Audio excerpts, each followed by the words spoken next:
का, और वहां पर 10-10 मिनट सबको बोलने के लिए दिया गया। सब महिलाओं ने अपने अपने ढंग की बात बोली कि हमारे देश की महिला चंद्रमा तक चली गई, विमान उड़ा लेती, पर भारत की महिला केवल आंवला की पूजा करना, तीजा का व्रत करना, गोबर डालना, रोटी बनाना, बस इतना ही था। पर हमारे देश की महिला देखो क्या क्या काम करती। जब अपने देश की महिला की बोलने का नंबर आया तो उनके रूप को देख करके सब महिलाएं हंसने लगी।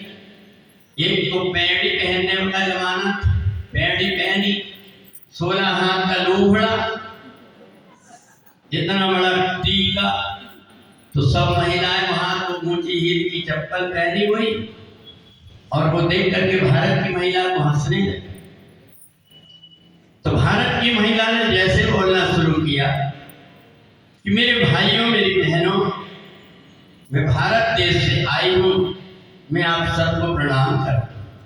अभी मैंने सबकी बात सुनी, मेरे को बहुत अच्छा लगा कि हमारे विदेश की महिलाएं चंद्रमा तक गई हैं, विमान चलाती हैं।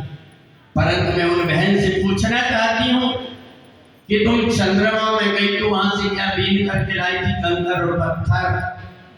पर हमारे देश की एक महिला चंद्रमा नहीं गई, यमलोक गई थी, और यमलोक से अपने पति के प्राणों को लेकर के आ गई थी हमारे देश की वो महिला। सारी महिलाओं ने हाथ जोड़ कर कहा, बहन, हम सचमुच में शर्मिंदा है, हमने ऐसा बोला। आज हमारी समझ में आया कि भारत में ही परमात्मा क्यों जन्म लेते हैं, क्योंकि वहां कौशल्या और यशोदा जैसी तुम्हारी जैसी माता है जो धर्म के आचरण करती है। तो इसलिए हमारे देश को भारत की नारियों से, सतियों से और संतों से पहचाना जाता। तो इसलिए सुखदेव जी ने राजा परीक्षित से कहा, परीक्षित, भगवान का एक नियम है कि वो अपने भी लोग होते हैं, अगर वो कोई गलती करते हैं उनको भी दंड देते हैं। भगवान के 2 पार्षद थे, जय और विजय, सनत कुमारों को सताया, उनको श्राप मिल गया 3 जन्म राक्षस होने।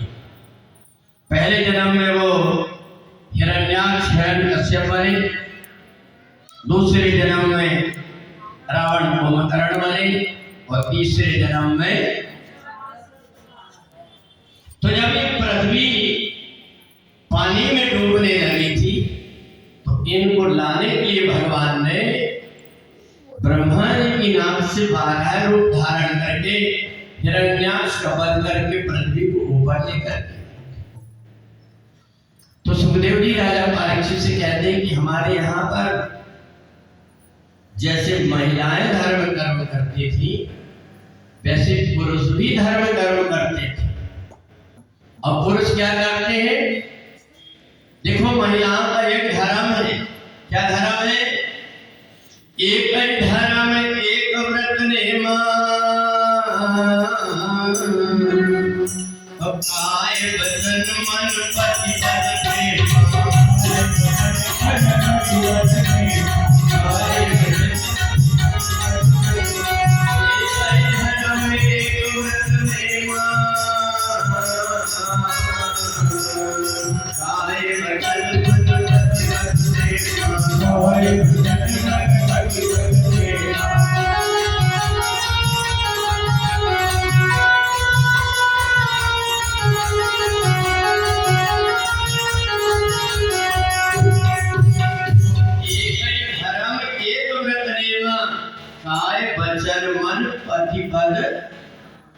और भाइयों, हमारा भी एक धर्म है। कौन सा? कि जननी समझा नहीं पर नारी, जननी समझा धन परार विष भारी,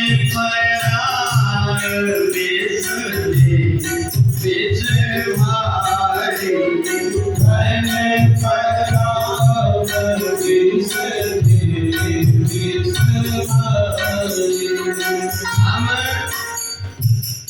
जितनी भी नारियां हैं, छोटी हैं उनको बहन के समान, बराबर की हैं उनको बहन के समान, और बड़ी हैं उनको माँ के समान। जननी सम जाने पर नारी, ये हमारा धर्म है, इसलिए हमारे देश को धर्म प्रधान देश है। तो यहाँ जैसे ब्रह्मा जी की 3 कन्या थी, वैसे 2 बेटा थे। एक का नाम था उत्तानपाद और एक का नाम था प्रियव्रत। उत्तानपाद की 2 पत्नी थी, एक का नाम था सुनीति और एक का नाम था सुरुचि। तो एक दिन सुनीति का बेटा जाकर के बैठ गया राजा उत्तानपाद की गोद, और राजा उत्तानपाद की गोद में बैठ कर जब राजनीति की बात करने लगा, पिताजी राजा को कैसे रहना चाहिए, तो राजनीति समझाने लगे उत्तानपाद। ये देखकर के सुरुचि को बहुत गुस्सा आया कि कहीं ये राजनीति की बात चल रही, कहीं राजा बनाने की बात तो नहीं हो रही। राजा तो मेरा बेटा बनेगा, उत्तम, ये ध्रुव कैसे बन जाएगा। तो उनने गई और जाकर के ध्रुव को हाथ पकड़कर खींच करके जमीन पर पड़े और कहा, मूर्ख, तू दासी का पुत्र है, महारानी मैं हूं, अगर राजा बनेगा तो मेरा बेटा बनेगा, तू राजा नहीं। ध्रुव के मन में बड़ा दुख लगा। ध्रुव तो केवल अपने पिताजी से राजनीति की बात कर रहा था, उसको राजा नहीं बनता। सुरुचि ने कहीं भी मेरे मुंह की तरफ क्या देखता है, राजा बनना है तेरे को, अगर राजा बनना है तो जा जंगल में जाकर के तपस्या करना और मेरे पेट से जन्म लेकर के आना जब राजा बने। तो ध्रुव ने एक बार पकड़ लिया अपनी माँ की, जाकर के तपस्या कर। तो ध्रुव ने सोचा जब तपस्या ही करना तो राजा क्यों बनूंगा, फिर तो महात्मा बनूंगा। अब जैसे ही लौट करके ध्रुव आया, सुनीति ने देखी, बेटा तेरी आंख में आंसू क्यों बह रहे हैं। सारी बात बताया, माँ मेरी माँ ने मेरी आज्ञा दिया है कि जाकर के तू तपस्या कर, इसलिए मैं माता की आज्ञा का पालन करने जा रहा हूं। सुनीति ने कहा, बेटा तू पागल हो गया, 5 साल का तू इतना छोटा तपस्या करने के लिए जाएगा। मैं बात कर लूंगी जाकर के, इसलिए तू चिंता मत कर, तू भोजन कर। कहा, नहीं भैया, अब मैं तो पानी भी नहीं पीऊंगा, अब तो तपस्या करने के लिए जाऊं, अब मेरे को आज्ञा दे दो। सुनीति का मन नहीं माना, तुरंत लेकर के तिलक लगा करके बेटे की आरती उतारी, और आरती उतार करके बेटा को जब विदा की तो देखा कि बेटा तो भगवान में लीन होकर के आंख से आंसू बह रहा है। आंख से आंसू बहते बहते ध्रुव चला जा रहा है। एक ही मन में इच्छा थी, अब तो लगी लगन ये तुमको है श्याम अब तो लगी तुमको है श्याम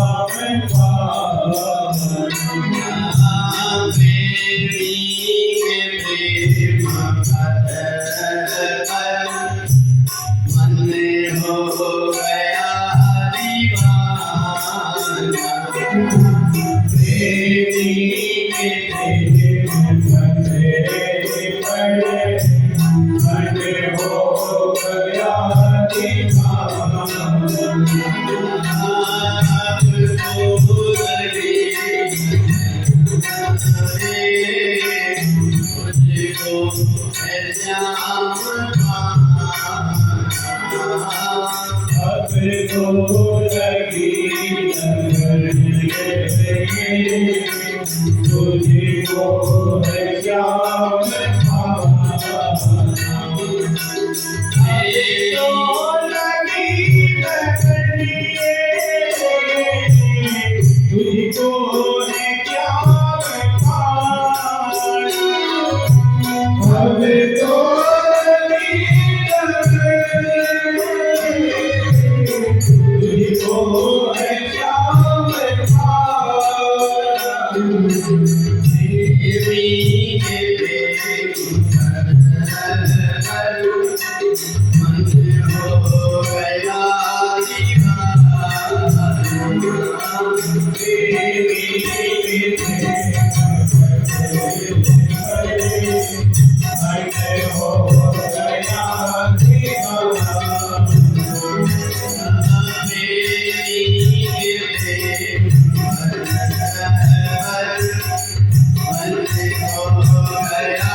अगर ये मन परमात्मा में दीवाना बन जाए तो परमात्मा को आने में देर नहीं लगती।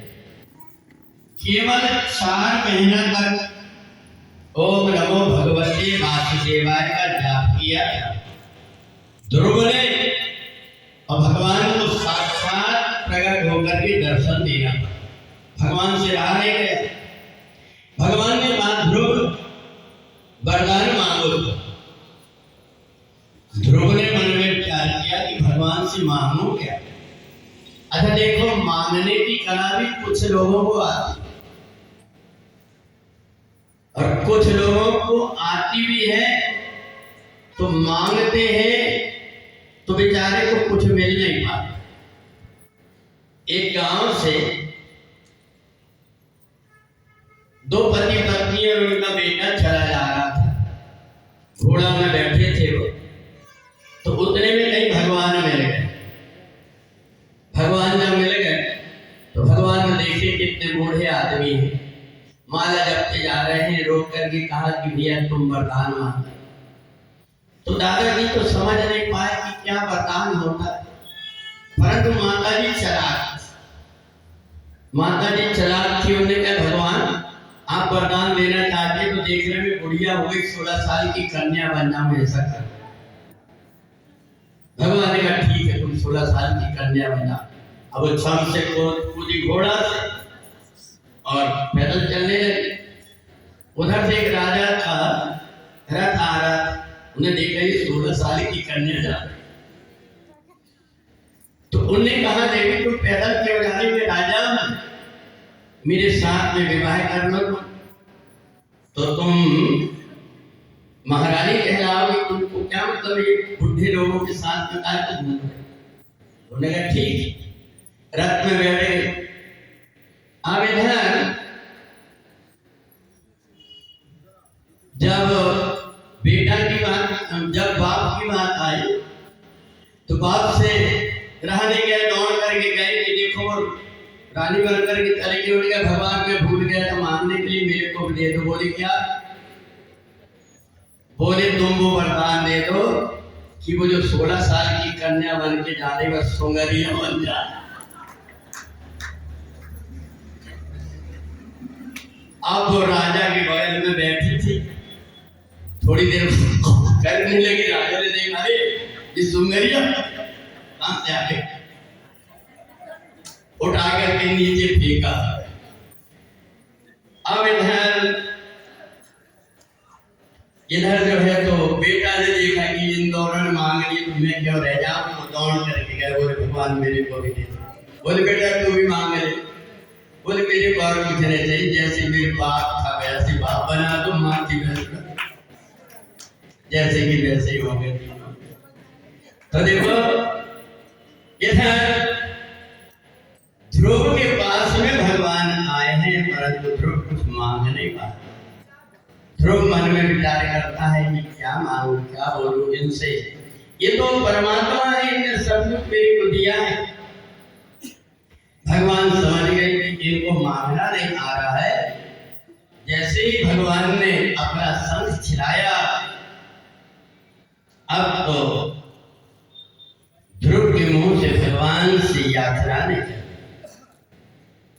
हे परमात्मा, आप तो सबके अंतःकरण रह करके इंद्रियों को संचालित करते हैं। आप मेरे मन को, मेरी आत्मा को ऐसे बना दो कि हमेशा मैं आपका भजन करते रहूं। भगवान ने कहा तो भजन करने की अगर मांग रहे हो तो जाओ, हम तुमको वरदान देते, तुम्हारा मृत्यु से भी कभी भय नहीं रहेगा। उत्तर दिशा की तरफ जो स्थान बना है, मौत के ऊपर सिर रख करके यहाँ आकर के तुम विराजमान होंगे। जहाँ कहीं भागवत कथा होगी तो तुम्हारे जैसे भक्त जिनने भगवान से भक्ति के अलावा कुछ नहीं माया मांगा, इसलिए तुम्हारी चर्चा होगी। इसलिए आज भी ध्रुव उत्तर दिशा की तरफ बैठ करके भागवत सुनने वाले सभी भक्तों को आशीर्वाद देते हैं। बोलिए भक्तवत्सल भगवान की। इधर जब मनु को पता लगा कि मेरे नाती और नजरे जो है वो भगवान को प्राप्त कर लिए, परंतु एक मैं अभागा हूं जिसको भगवान के अभी तक दर्शन नहीं। मैं ब्रह्मा का पुत्र हूं, परंतु मेरे को अभी तक भगवान के दर्शन नहीं हुए। तो इसलिए उसने अपनी पत्नी के साथ में जाकर के जंगल में तपस्या करना शुरू कर दिया। स्वयंभू मनु अरुषद रूपा, स्वयंभू मनु अरुषद रूपा,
नैमिषारण्य। और नैमिषारण्य क्षेत्र में जब वहां जाकर के 23,000 वर्ष तक की तपस्या किए तो उस समय आकाशवाणी हुई। और जैसे ही आकाशवाणी हुई, हे मनु वरदान मांगो, तो बस मनु ने क्या वरदान मांगा था कि दान शिरोमणि कृपान जी साथ को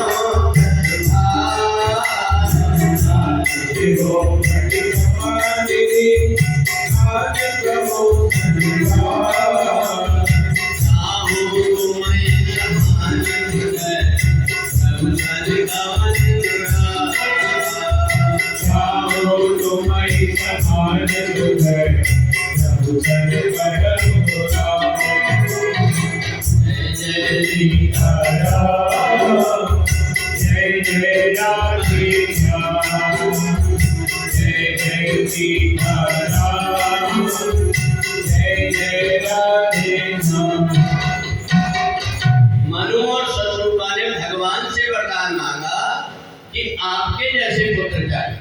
तो भगवान ने कहा कि आप सरिस खोजो कहाँ जाई,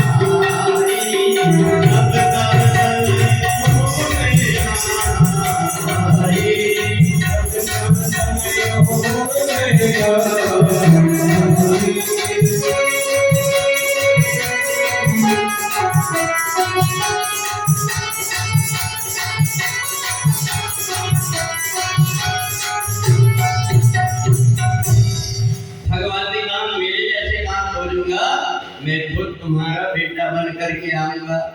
और इधर भगवान ने वरदान दिया, वही मनु और शत्रुघ्न अयोध्या में कौशल्या और राजा दशरथ बन करके आए। तो सुखदेव जी राजा परीक्षित से कहते, राजन इधर मनु और शत्रुघ्न कौशल्या और दशरथ बन करके जब आए तो उनके यहाँ पर भगवान ने वरदान के अनुरूप पुत्र बनने के लिए जब कहा था, तो चैत्र के महीने में नवमी की तिथि, जैसे आज की अक्षय नवमी है, ऐसे ही कौन सी नवमी? चैत्र की नवमी। अच्छा देखना, चैत्र के महीने में और शुक्र पक्ष में बहुत अच्छे काम हुए, अच्छी शक्तियां भी अवतरित हुए। माता रानी का भी उत्सव कब आता है? चैत्र की नवरात्र। राम जी कब हुए? और जो बाबा खड़े हो पूर्णिमा, चैत्र की पूर्णिमा। तो राम जी भी चैत्र की नवमी में आए, हनुमान जी भी चैत्र की पूर्णिमा में, और माता रानी भी चैत्र में ही। तो चैत्र के महीने में नवमी की तिथि आई और उस समय पर दोपहर के समय ठीक 12 बजे और सारे देवता आकाश से भगवान की स्तुति करने लगे। जय जय सूर्य नायक जन सुखदायक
सारे देवता भगवान की स्तुति करके अपने अपने लोक को चले गए और इधर भगवान माता कौशल्या के सामने प्रकट हो गए।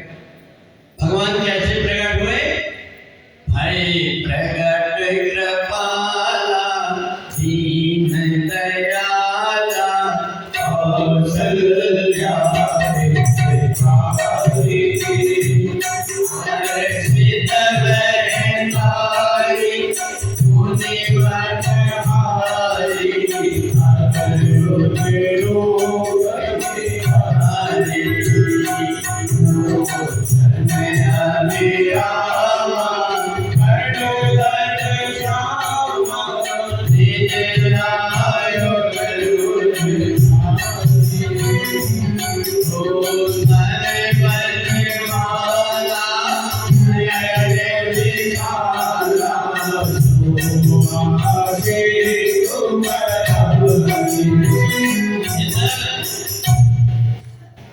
भगवान जब कौशल्या जी के सामने प्रकट हुए तो कौशल्या माँ भगवान को ऊपर से नीचे कर दी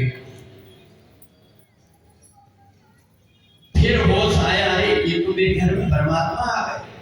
चार भुजा शंख चक्र गदा पद्म में तुरंत अंदर गई, पूजा की थाली लाई और लाकर के ओम जय जगदीश हरे स्वामी जय जगदीश हरे आरती उतार करके लेकर के रखे।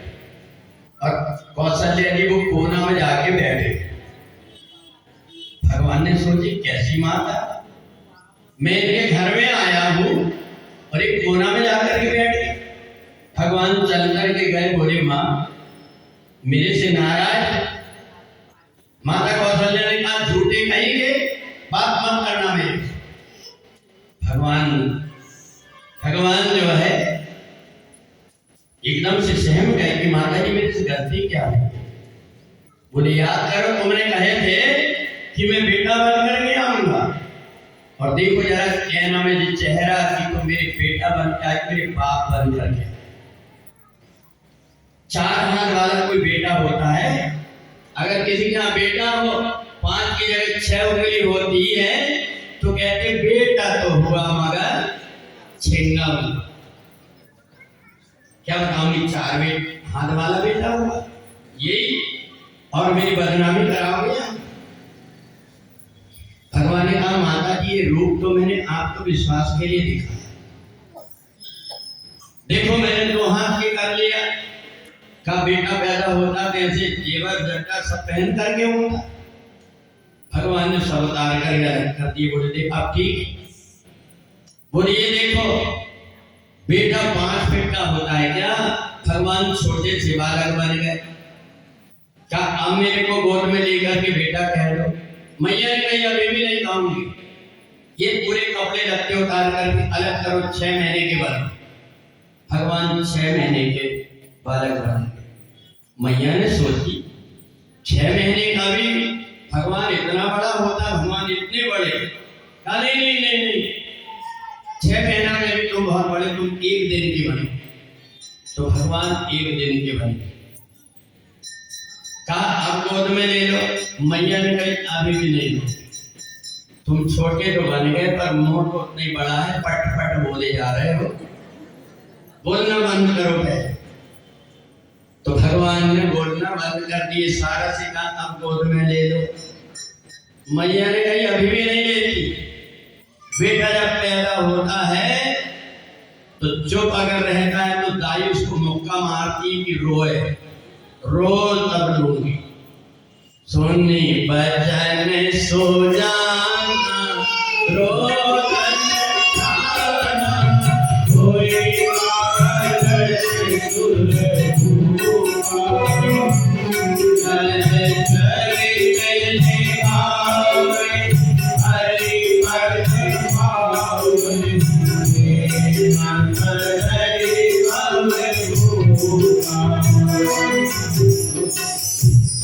बोलिए भगवान की जय। जैसे ही भगवान ने रोना शुरू किया, अब दासियां दौड़ करके गई, दौड़ करके जा करके देखती है तो माता कौशल्या की गोद में सुंदर बालक हुआ। तुरंत आकर के राजा दशरथ जी बताए महाराज बधाई हो। बोले क्या हुआ? माता कौशल्या को बेटा हुआ है। इधर से केकई की दासी आई, कही महाराज बधाई हो, माता केकई को भी बेटा हुआ है। अब इधर से नाचते हुए सुमित्रा की दासी आई, बोले महाराज एक बार नहीं आपको 2-2 बार बधाई। बोले क्या हुआ? बोले माता सुमित्रा को 2-2 बेटे हुए। अब तो राजा दशरथ नाचने लगे, बोले बाजे वाले बुलाओ, बाजे वाले बुलाओ। बोले ये बैठे बाजे वाले। बोले अब गाओ। तो जैसे ही बाजा वाले आए तो अयोध्या की महिलाएं गाने लगी, चार चार प्रगटे ललनवा, अवध में बाजे बजनवा, चार चार प्रगटे ललनवा, अवध में बाजे बजनवा, बाजे बजनवा की बाजे बजनवा, बाजे बजनवा की बाजे बजनवा, बाजे बजनवा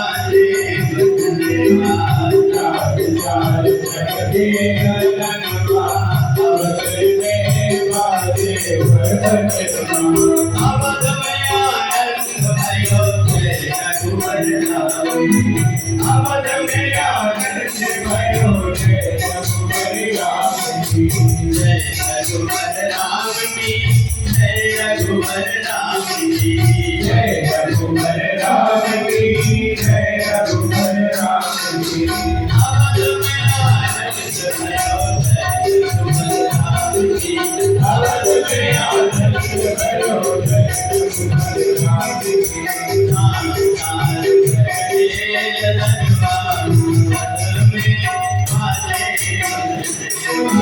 चाल चाल करके चलवा अवधे में आए मनवा। कोई सुंदर मंगल भोले वनरी में। कोई सुंदर सुंदर भोले भगत। कोई सुंदर मंगल वनवा कोई सुंदर कंचन वरनवा बदल में भागे बन गए। आजे बदन वाली आजे आगे बदन वरनी भागे बन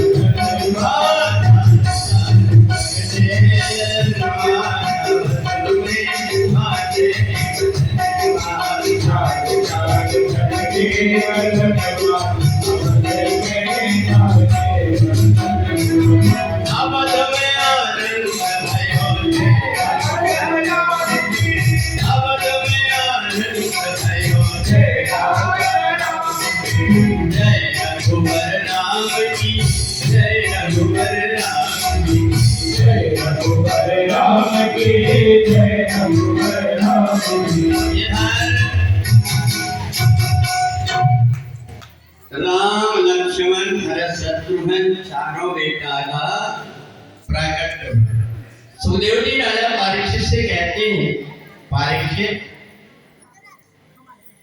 जो मनु की 3 बेटी थी, देवहूति, आकृति, आकृति से रुचि प्रजापति, जिनका विवाह प्रजापति दक्ष से हुआ था, तीसरे थी प्रसूति, उनका विवाह भी दक्ष के साथ में हुआ। तो उनसे एक बेटी सती नाम की हुई।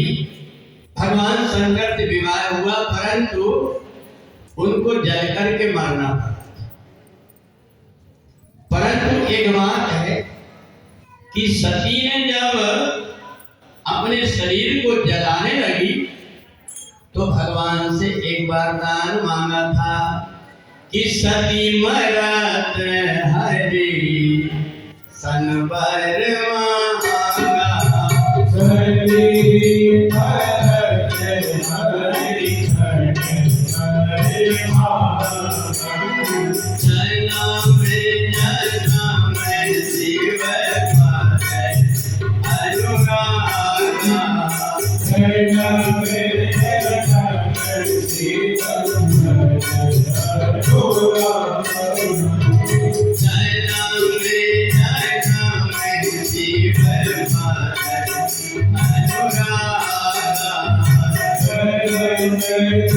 जन्म शिव पावै अनुरागा। सती ने भगवान से वरदान मांगा था कि भगवान शिव ही मेरे को पति रूप में मिले, इसलिए वो हिमाचल के यहाँ जाकर के और उन्होंने मैना के गर्भ से जन्म लिया। उनका नाम पार्वती पड़ा क्योंकि पर्वत की बेटी थी। नारद जी जब देखने आए उन्होंने और बहुत सारे नाम रख दिए। कोई उमा कहेगा, कोई गौरी कहेगा, कोई पार्वती कहेगा, कोई गिरजा कहेगा, तो अनेक नाम है। परंतु नारद जी ने कहा हिमांचल, मैंने सारी बात तो तुम्हें बता दिया, पर मेरा मन कर रहा है कि मैं अपने मन की एक और बात बता दूं। अभी बताना नहीं चाहिए पर मैं भी बता देता। तो हिमांचल ने कहा गुरुदेव बताइए। बोले हिमांचल तुम्हारी बेटी के भाग्य की एक रेखा मेरे को गड़बड़ लगी। बोले इनका विवाह तुम्हारी बेटी की मर्जी के अनुरूप होगा, पर माता पिता की मर्जी नहीं है। हिमांचल ने सोचा कि नारद जी कुछ गोड़ गोड़ कह रहे हैं, तो मैना ने पूछा हिमांचल से कि ये बताइए कि बेटी की रेखा देख करके क्या बताए। तो कहा मेरी भी कुछ समझ में नहीं आया, चलो अपन फिर से पूछ ले। तो नारद जी के पास में गए। नारद जी ने कहा सुनो, जोगी जटिल काम मन ये नगन अमंगल भेद। बोले तुम्हारी बेटी को जो वर मिलेगा बड़ी बड़ी जटाओं वाला हो, जिसका कोई घर नहीं, मरघट में रहेगा, वस्त्र नहीं। अब तो मैंने कही फिर बेटी का मैं विवाह ही नहीं करूंगी। अब तो मेरी बेटी तुम्हारी रह जाए, परंतु ऐसे वर से विवाह नहीं कर। पार्वती जी ने सुन ली। पार्वती जी अपनी मां से कहती, मां रात में मेरे को एक महात्मा जी आए और उन्होंने देख करके कहा बेटी अब तुम्हारे सोने का समय नहीं है, तुम तपस्या करने जाओ। और मां पिताजी को समझा करके पार्वती जी जंगल में जाकर के तपस्या करने लगी। ओम नमः शिवाय, ओम नमः शिवाय, ओम नमः शिवाय, ओम नमः शिवाय, ओम नमः शिवाय, ओम नमः शिवाय, ओम नमः शिवाय, ओम नमः शिवाय,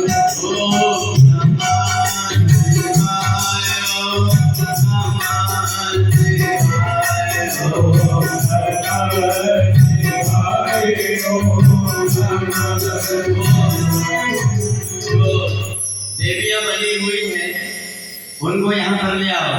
देवियां जो बनी हैं उनको कुटिया बना दी और कुटिया में बैठ कर के भगवान का भजन करने लगी।